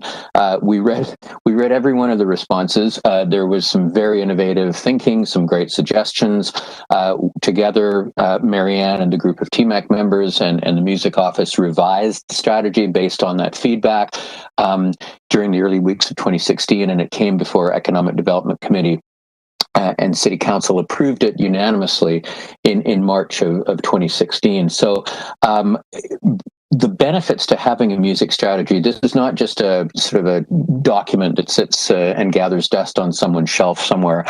Firstly, we've got a guiding document that really has shaped all of the work of the music office, and in fact, most of the important work that TMAC has done, right up until, and including the recent work on tax relief for music venues, in some way is either explicitly or implicitly referenced in the music strategy. So we've got something that helps shape our work plans with film and entertainment industries at the city, and also helps us at Economic Development and Culture when we're working on cross-divisional strategies at the city. We can say to our colleagues in planning or in municipal licensing and standards or in parks, forestry and rec or transportation, guess what, folks? We've got a unanimously adopted music strategy, and that encourages people to work collaboratively on solutions to things that beset the music community. So we believe that it's a very valuable document. Next slide, please. The existing music strategy, in its 19-page glory, has an introduction which kind of goes through the rationale for being a music city, or a music-friendly city, as I prefer to say. There's some data on Toronto's music ecosystem, which of course could use some updating. It's almost 6 years old now, and a little bit of explanation of the process that led to the creation of that strategy. The main part of the strategy is its 6 main pillars, which are firstly supporting an environment friendly to artists, talking about things like professional development opportunities, affordability, dental plans, compensation for live shows, rehearsal spaces, and other amenities. The second pillar encourages the business of music. A lot of this has got to do with the need to constantly review and refresh bylaws and regulations, creation of an industry database, talking about solutions or options for music hubs, and in fact, something that we've been talking about here at TMAC this year, which is access to city space for music. The third pillar, music education. While we tend to think of education as being exclusively the purview of the province when it talks about the school system, in fact, it's something that, as Marianne points out, not only produces the next generation of artists, but also has a role in audience development. You have music education, you have music in schools, you have music organizations helping to inform what is taught and what is absorbed by young people. You get a generation of people who have an affinity and a closeness to music. Points 4 and 5 are related. Number 4 is really about promoting Toronto's music history and present and future, locally and internationally. Building tourism around music. We believe people should, plan music vacations to Toronto the same way they do to Nashville or New York. Not just because there's a big festival here, but also just because every night of every week there is a lot of vibrancy going on, and we know that will come back again in the future. Celebration of local history as well. And with the Show Love TO campaign rolling out these days, that's an opportunity to help Torontonians recognize what is excellent in the city and get out and really enjoy and support that. The fifth point has to do with our relationships with other music cities around the world, not just Austin, but a network of cities that promote and advance the value of music. We've certainly benefited from that lately with sharing of best practices around all kinds of city policies that we have been developing. And always our relationships with other cities allow us to help build business opportunities for companies and career trajectory opportunities for Toronto artists. And the last pillar, before I hand over to Marianne to talk about where we're going in the future, is the idea of research and monitoring. We've got some good work done lately, obviously on the live music front with the revenue study that was launched in October, but there's lots more that we can do to benchmark and monitor the contributions of elements of the industry that are not live music, and we have great representation on TMAC from so many of those sectors. So I'll pass over to Marianne now to talk about the process that we'll be following, or that we're proposing for updating the strategy. Next slide, please. Thanks, Mike. So in terms of getting this done, and I spoke at our last meeting a little bit about how there is kind of a target that we need to hit, because we spoke about how once we get into 2022, midway through the year, council will turn their minds to getting reelected, and there won't be as much opportunity to get things done. So we really do need to try and get this done and approved by council before that happens. So early in 2022 would be the latest that we would want council to approve a strategy. So in hitting the ground running next year, we would like to confirm who would like to work on the strategy with Mike and me. We would love to have a cross-functional group in terms of representation from all the different areas of the music sector. And part of your job would be bringing your own ideas, but would also be, communicating with your community, with your colleagues, to get some input from them on what are the real things that the city can do to make a difference. The next step would be to review the existing document and content. I think there's a real opportunity in redoing this strategy to talk about some of the accomplishments. It is a public document, so it is a real opportunity to highlight that TMAC has made a difference and that the city has made a difference. We would also take a look at what are the priorities that were maybe in that first plan that are no longer priorities or are not feasible. We'd be looking for new data, new numbers, and new examples. The first strategy drew heavily from the work that Music Canada did around becoming a music city, and drew on examples of other cities in the world and what they had done, because it always gives council and staff a better shot of getting something through if they can point to where it's being done by someone else. And then we would invite you guys to come up with what are other ideas? What are new pillars? Have things changed? What else can we do? Then there would be a writing process of drafting the new content, bringing it back to all of you to share what it is we're coming up with and get your feedback.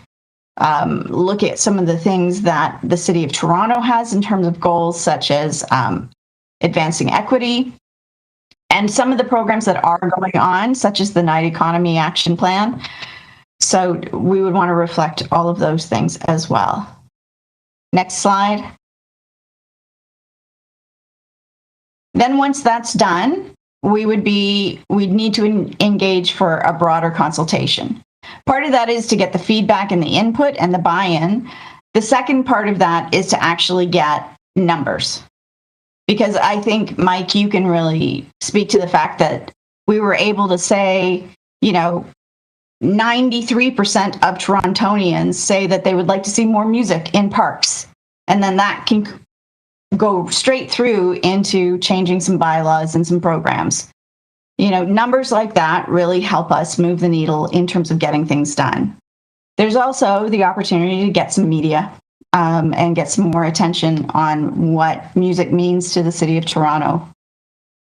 We then take that feedback, maybe not so many open-ended questions this time, Mike. There was a lot of reading there. And revise the strategy based on the public feedback, bring it back to you guys for final approval. Then it goes to Economic and Community Development Committee for their approval. And if that happens, it goes to council. So we would want to be trying to get all of that done by the end of 2021, if possible. And I think that's the last slide, isn't it, Mike? That is. Thanks, Marianne. And that's really the end of the presentation. I'll just add by saying I know we've had a few TMAC members already put their hands up and let Marianne or me know that they would like to contribute to this work.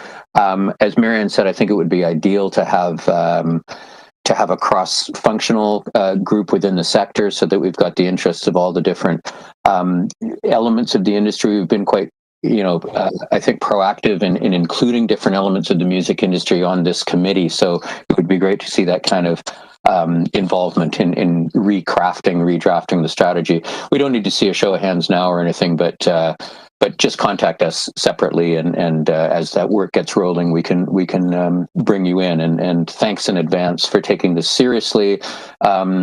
I know it can sound a little bureaucratic sometimes or a bit distant, but it has been very important in what we've been able to accomplish and what we, more importantly, hope to accomplish in the new year and the years ahead on behalf of the industry. That concludes that presentation.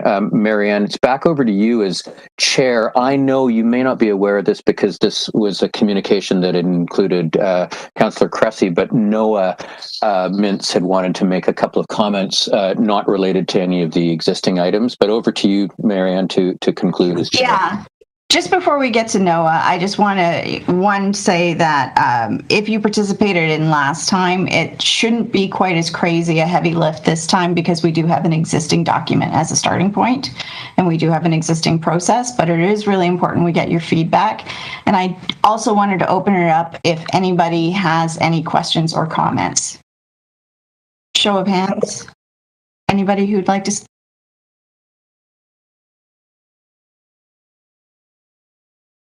Okay, no questions or comments. I think we need to, if I'm correct, we need to accept the presentation.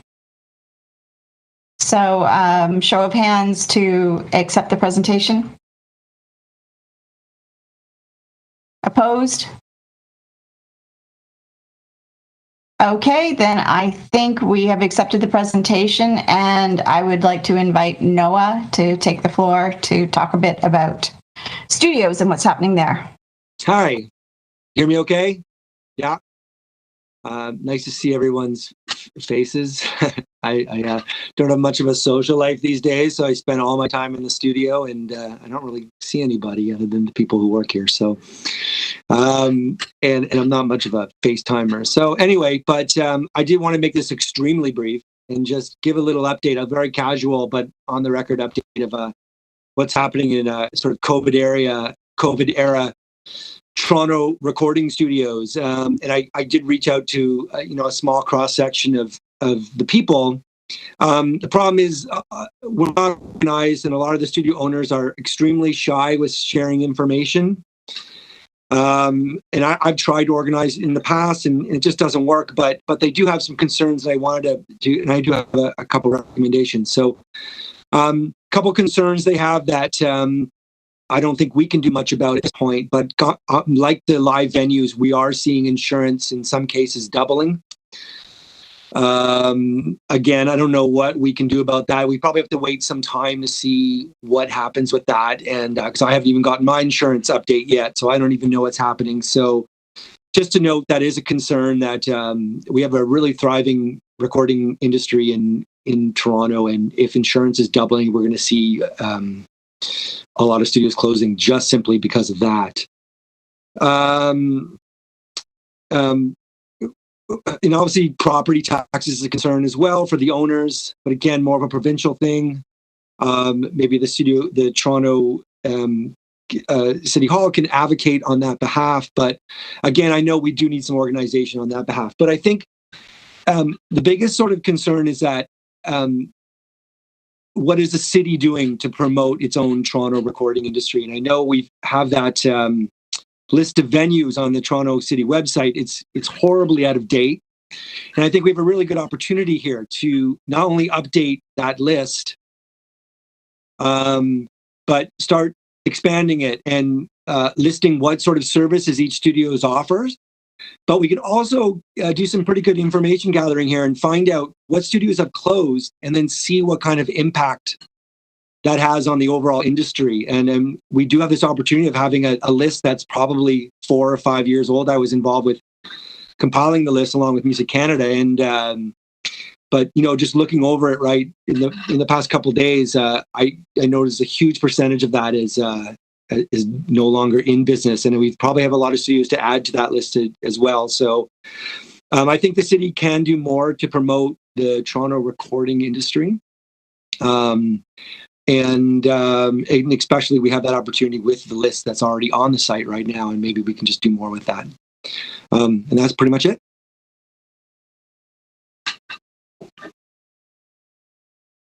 No, if I could just take a second to respond to the last point you made. Excellent point. Thank you so much.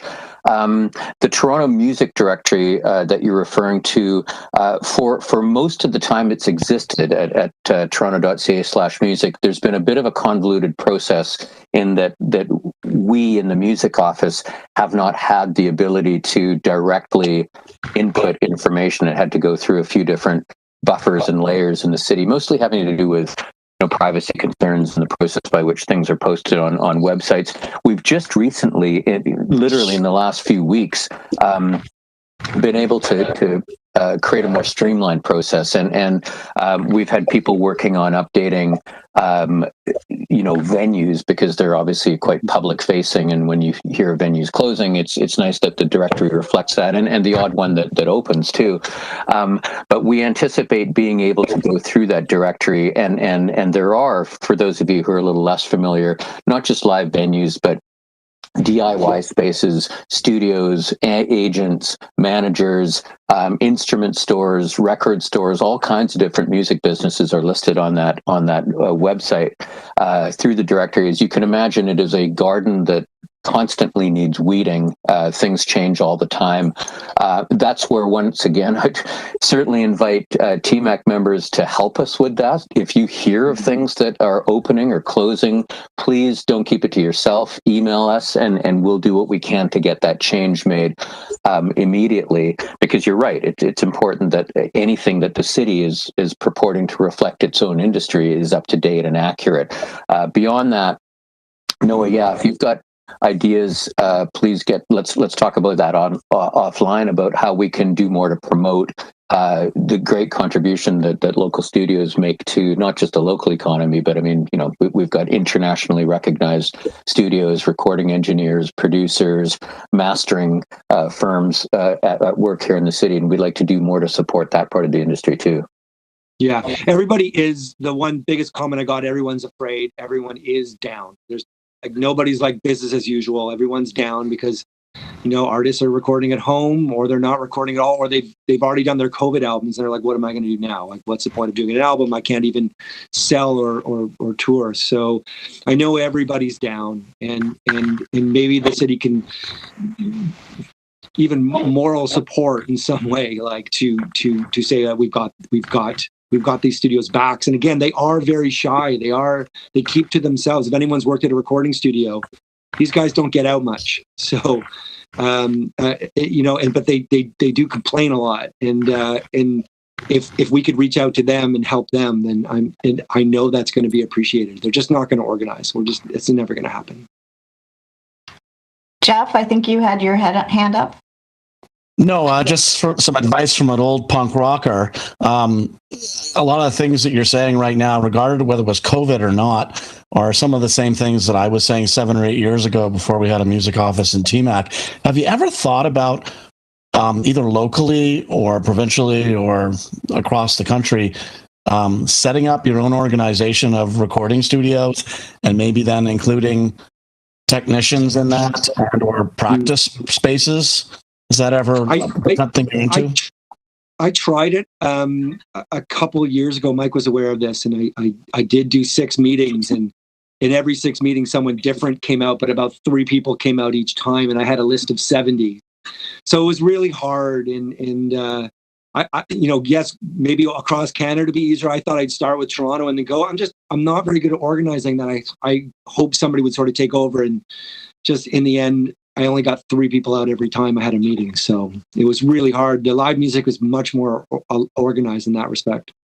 Well, I just wanted to say, generally speaking, from a TMAC point of view, Mike, somewhere along the line, we're going to have to try and help, if it's not Noah, it's somebody else, help jumpstart these folks to get more of a voice within City Hall in the province. I guess that's in my view, that's sort of, Live already sort of has so many associations that started in the last 7 or 8 years and really has a voice at the table now. But there are definitely other aspects of the Toronto music industry three I just mentioned as example, and now you're getting into touring personnel that has no voice at all. So touring personnel, recording studios, practice spaces, and then technicians. They don't really have much of a vehicle to get their voice heard, COVID or not. Okay, thanks, Jeff. Vivian, you wanted to jump in? Yeah, I guess a question from Mike, I guess, or Noah. The list that's on the website, does it also include like what you would consider to be, more small home studio type stuff? Or are we only including like the studios that are, bigger, more commercial type studios? Like what does the directory actually include? Directory includes anything that puts itself out there in the world as a commercial business. I've got a recording studio in my basement. We're not on the directory because it's just kind of friends and family sort of thing. But if it does business, it can be in a home. It'll be on the directory. I think, though, Vivian, maybe this is where you're going with the point. We could be more comprehensive and we could use to learn more about what should be listed and list more and maybe, to Noah's point earlier, do more to help advance, promote, elevate, amplify what's being done in that portion of the sector. Yeah, definitely. Because like even this week, I was talking to an artist who had to do an Amazon Live. So she had to do a 1-hour thing, and she was originally going to do it with her accompanist in his home studio, which is a commercial studio. It's still a home studio, but it's listed as a commercial studio. I assume somebody like that might put it up. And with the new regulations, of course, it was supposed to be set up that you had to have a plexiglass between you and the other person. And again, if you're talking about studios that are much smaller and less bigger commercial spaces, that's a barrier to entry for sure, even especially during these times, and with no specific voice, I don't know that there's any programs that are out there that they can access, specifically to deal with even just these basic things of COVID, retrofit of your spaces when you're talking about a smaller space. And I don't know, maybe Rooks or Noah, if either of you have any knowledge about things like that are available to studios or your category of business to help you outfit your spaces specifically for COVID regulations. But maybe apart from updating the site, those kind of resources at the very least could be helpful to that sector, in regards to the category of people we're listing as what we consider a studio, as well as some basic resources so that, if they're not going to organize necessarily on their own, there might be a place that we can at least promote for them to come get some resources. I know Jacqueline's still on the call. She and I have been in touch with one particular studio owner who's had a lot of trouble, like so many people, understanding the provincial health guidelines around how many people are allowed into the studio at once. If you're a studio that just does, small stuff, solos, duos, then you might be okay. But this particular facility, stock and trade is larger bands, larger ensembles, and have, run into some roadblocks around 10 people in an indoor space at once and that kind of stuff. Noah and Rooks maybe is the folks who are closest to this part of the industry.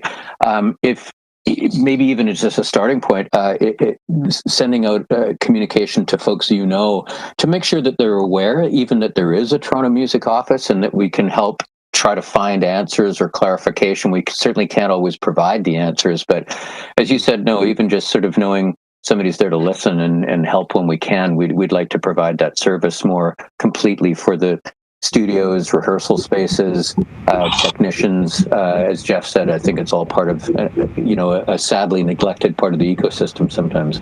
Well, yeah, I would love to know if you could even add me to that list of studios you reach out to, because we would love to be a part of that list. Sure. It wasn't much of a list. It was more of a casual reach out on Facebook to a couple people that I know, studio owners and engineers. And but yeah, I definitely like trying to get a little more communication going. I'll definitely try to do that. And Mike, I just don't want to take up too much time here, but yeah, definitely like trying to again, like Toronto listing, not just the list of studios, because there's engineers and producers who aren't associated with studios, who are like huge and are still in Canada, Toronto, and having a list of those people, so people go, I need this, and they can just go to the City of Toronto website and just have a list and say, what do you need? A producer. Here's a list of producers who have put forth themselves to be on the Toronto website, and there is no list like this. It does not exist. Other than the students. Thanks, Noah. Sean, I think your hand was up next. Yeah, a bit of a silver lining of COVID is, and Jeff can attest to this, we've, as the music venue is getting organized, we've probably done more in the last 8 months than the last 5 years. We've taken this opportunity, so you might want to re-examine and go, shit, I don't really want to do this, but clearly it's needed. And we found a lot of common ground. We found out about insurance. We found out about many other issues that we're all dealing with.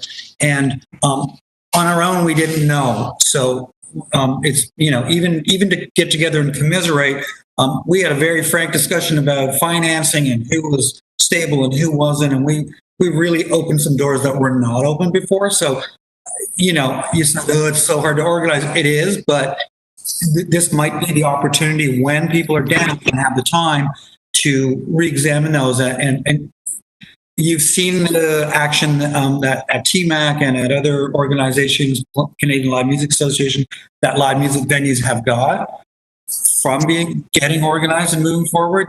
It was one of my questions that I was coming to TMAC today was, what's going on with the recording studios? Because I haven't heard anything. And I see your posts on Facebook and some other studios. So it's really important now that maybe take that opportunity and run with it.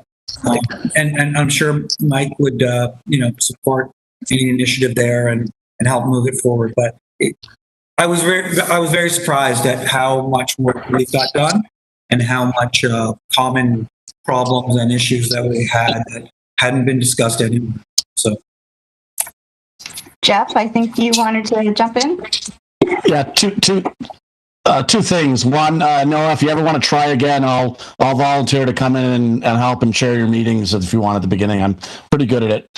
And two, I just want to give you just a little bit of history. You are aware, of course, of the old Ontario Music Fund and Ontario Creates and the money they've been generating the last 5 or 7 years for the music industry, correct? That entire fund was based on Graham Henderson from Music Canada lobbying Sports and Heritage for a 25% or 30% Ontario recording studio tax credit. And he worked 3 years to get in there. And finally, at the very end, they said, no, but we'll give the money to the music industry. And yet no money flowed to any recording studio ever. I don't even think you're eligible to participate in any of those grants. That's a crime to some degree that happened. And part of the reason the crime continued and it was never prosecuted or accountable is, with no offense to you, I'm not being critical to you, but you, Kim Cook, a whole bunch of other people, Kim Cook was part of all those original meetings of Sports and Heritage for 2 or 3 years, once a month. And then at the very end, he got nothing out of it. I think it needs to be picked up again. I think someone needs to go to Sport and Heritage and say, we were the original reason why Graham met with you. Why did we never get any funds? What's going on here? Why don't you carve out $1 million a year for recording studio credits or some sort of grant system?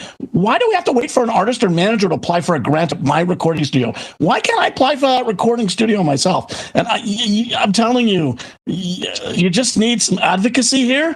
You have a great story, and there's so many recording studios have been open here for many, many years, and you guys should be treated the same way as anybody else in this industry. Agreed. Period. Yeah, the BC Music Fund does have recording studios in it, and this what you're talking about is specifically why I tried to start the Toronto Studio Owners Association, and it didn't. It failed, but maybe now you're right. It's a good time to try again. Amplify in BC, for people that don't know, is much more inclusive. It includes live music venues as well, where the Ontario Creates doesn't. So it's a very good program, and it's good to look to other jurisdictions. That's one of the things I've been talking with other people across the country, finding out programs that they have and sharing stuff that we have. Like I've shared the tax program for music venues with probably every jurisdiction across Canada. people are taking that to their own city halls and saying, can we do something like this? So Amplify is a great example, and I would say one of the most forward-looking provincial organizations in regards to funding. So looking at other jurisdictions is great. And again, just to reiterate, getting organized just helps. It really does, and it does take time, but in the long run, it's worth it. Thanks, Sean. Mike, would it be out of line for us to consider maybe hosting a discussion on behalf of the studios early in the year to just kind of get the ball rolling? Like maybe if we can get enough players just in the virtual room, because it'll probably be a virtual room in January, talking, then maybe that, and Jeff, we appreciate you stepping forward to maybe help them in terms of understanding how they could organize. If we could do that, maybe that would get the ball rolling. Fabulous idea. I'm happy to play a role in helping set that up and help communicate along with Noah, maybe principally on the recording studio side. Let's put that in the books for early in the new year. Okay. Did I just create a motion? Yeah, maybe you did. No. I gotta say, it's Marguerite speaking. Mike can actually just do that. It's unilateral. It doesn't involve any other divisions or departments or anything. So we can just do that. Awesome. Because, it's not my forte creating motions. That's Cressy's thing. Okay. So I just like to, that's the agenda. Before we close, I just want to open the floor if there's anyone else who wants to bring anything up. Obviously music business related, but is there anyone else who wants to bring anything up? Mike. Yeah, sorry, I don't want to. Hannah, why don't you go first? Because my comment is kind of a, encapsulatory thing. Okay. I don't understand what the regulations are around studios anyway. And I'm just wondering if our studio owners could just tell us. And then this is a problem kind of across the board at Humber too. We know what we can do there at Humber, but I don't know what our students can do, let's say, if they need to go into a studio and record. So I just wonder if you could quickly run what's allowed and what's not allowed in studios right now. Would you like to speak to that? Right now, we're so confused right now, and because they talk about rehearsing, so we're under the rehearsing guidelines, not under there's no mention of recording or anything like that. So now I'm a mastering studio, so I don't have to deal with that. But talking to the people that I know that are doing the recording, and they're setting up plexi and they're doing different things, but the guidelines are super loosey-goosey because they're more for rehearsals, not for recording.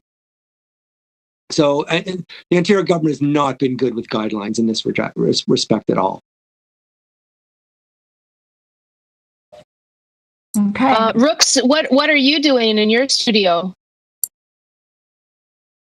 Yeah, it's not super clear, but we're just trying to do what we can in terms of making sure people are 6 feet apart. Talent who's normally in the booth, they're by themselves anyways, so that's when they can have their mask off. 2 people in the control room max that can stay 6 feet apart. But yeah, and they have to stay masked up at all times. Entering the building's pretty strict at Sandbox. You take your temperature, we take your ID, we do COVID tracing. You have to wash your hands even after you use the antibacterial because you're going to be in the space touching a lot of stuff. A cleaner comes in between sessions and disinfects the studio every single time. So, pretty costly in that regard to having a cleaner in. Making sure there's no overlap of sessions or clients having to interact with each other.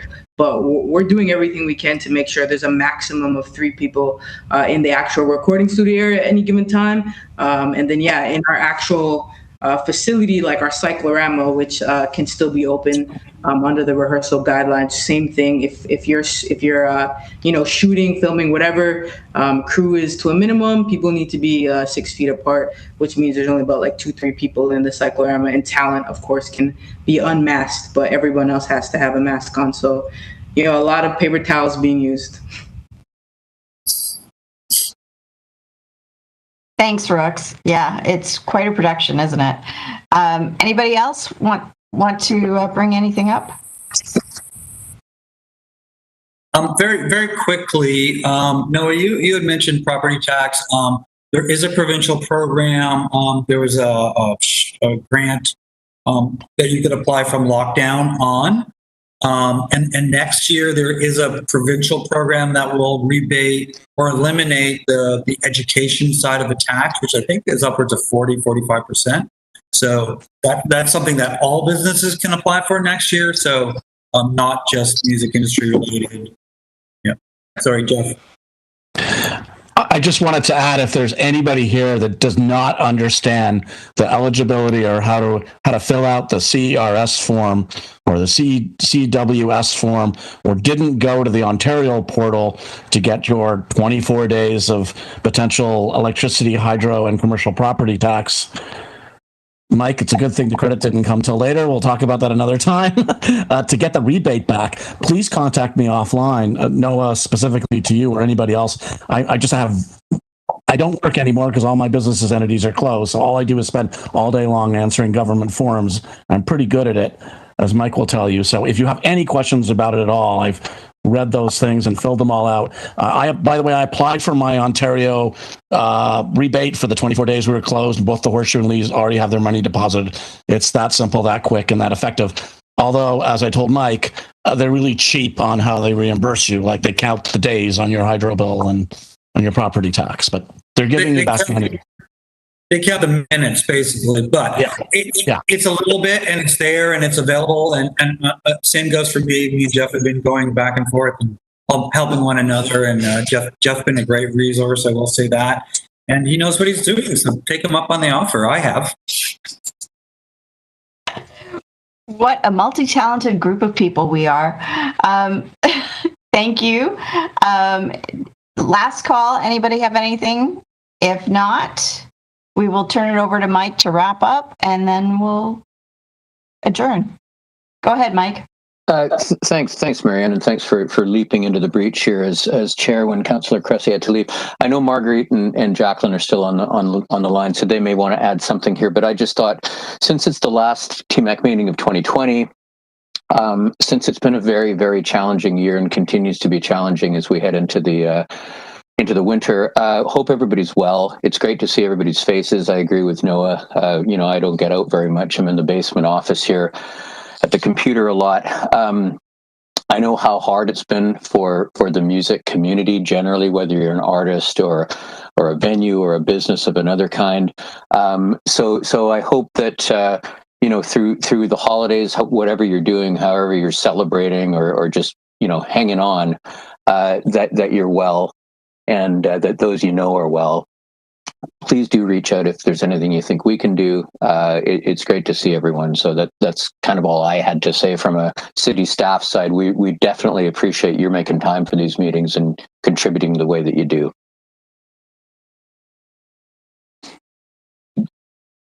Okay. Hi, Jacqueline. Hi. I just had something really quick to add that might help anybody, but no, I was going to say, if you, as the provincial orders change from 28 days and however, as things come up, if you have questions, if you're unsure of whether you can open or how things have changed, anybody can get in touch with me. We're in touch with our colleagues at Toronto Public Health, so they're obviously excellent at interpreting the provincial guidelines, which are confusing at best. So feel free to reach out anytime as things change. Okay. Thank you, Jacqueline. Okay.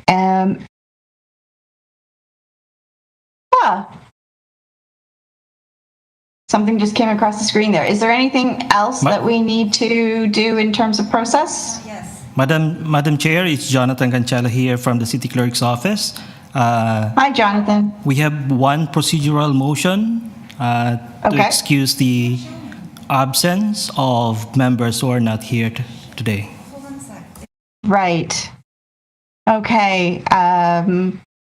We've done this at the other meetings. This is where we excuse the absence of people who were not able to attend today.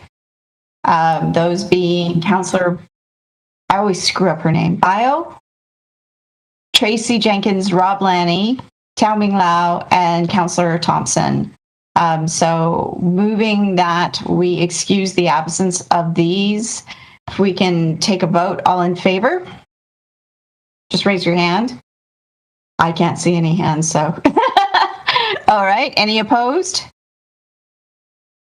Then that carries. And Jonathan, are we good to wrap up the meeting? Yes, Madam Chair, thank you. Okay, everybody, happy holidays. Hope you get some time to rest and regroup. And let's hope 2021's much better. Okay, bye. Thanks, everybody. Bye-bye. Stay safe. Take care, everyone. Bye, guys.